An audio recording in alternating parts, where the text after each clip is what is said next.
এবাৰ এটা ঘৰচীয়া কুকুৰ ফুৰিবলৈ গৈ এখন হাবিত সোমাল। হাবিতে সি এটা কুকুৰনেচীয়া বাঘক লগ পালে।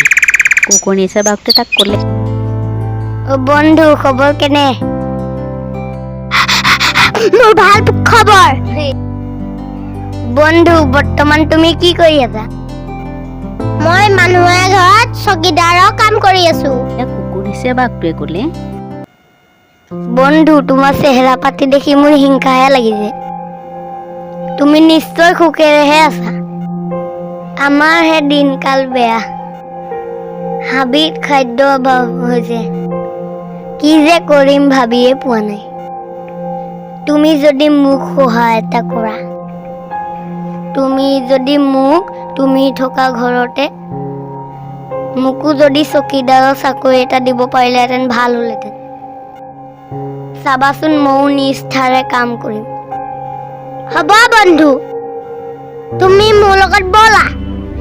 কুকুৰটোৰ লগত গৈ থাকোঁতে কুকুৰনেচীয়া বাঘজনীয়ে ঘপককৈ কুকুৰটোৰ ডিঙিত চকু পৰিল আৰু সি সুধিলে, বন্ধু তোমাৰ ডিঙিত কিহৰ চিন? চিনটো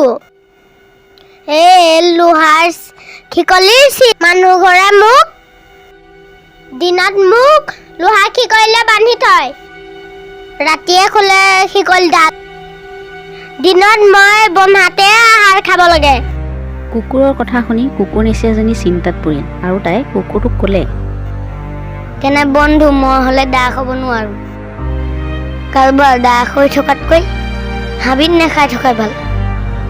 বন্ধু তুমি ঘৰলৈ যোৱা, মই হাবিলৈ যাম।